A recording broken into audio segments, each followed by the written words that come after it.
আবারও কিন্তু ৭৪ রান হয়ে গেছে। ওদিকে নতুন যারা এদের মর্যাদা এদের মর্তবা যদি সবাই এটা জানতো তাহলে আজকে পাক পাঞ্জাতন এই কথা শোনার সাথে সাথে মানুষ সুন্দরের মাঠ বলে আমরা এই সকল ভালো ভালো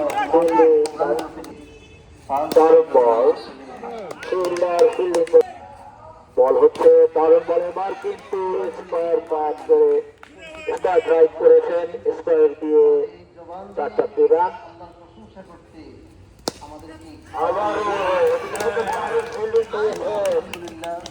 আজকে ৫ তারিখ পাক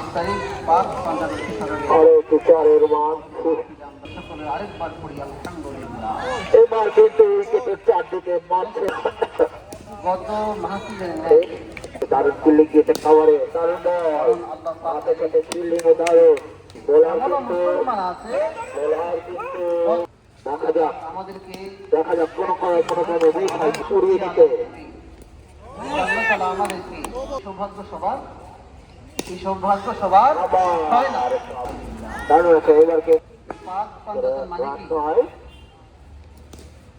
আবার দেখা পাক যাক মানে কি? পবিত্র। পাঞ্জা মানে বল হয়েছে কিন্তু এগুলো জানতে হবে। ওদিকে কারণ আবার আপনি এখানে আবার কিসের প্রোগ্রাম করছেন বলবেন যে পাক পাঞ্জাতন মানে কি? আবার কিন্তু বোলাররা কনসেন্ট্রেট করবে, ফিল্ডারদেরকে আশা করি তারা কনসেন্ট্রেট করবে, তাদের ফিল্ডিংয়ে যেন কোনো মিস না হয়।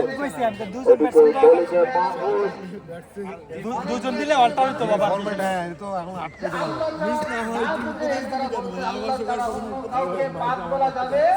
তার কাছ থেকে শুনবো গুরুত্বপূর্ণ কিছু বক্তব্য।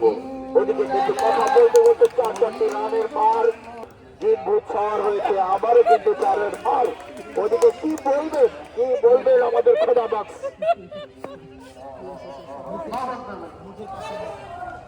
এই আয়াতে আল্লাহ পাক কি বলেছেন?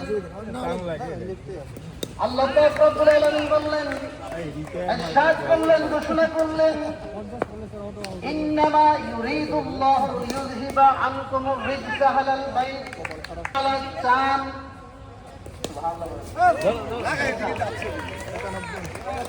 আমাদেরকে বুঝতে হবে আমরা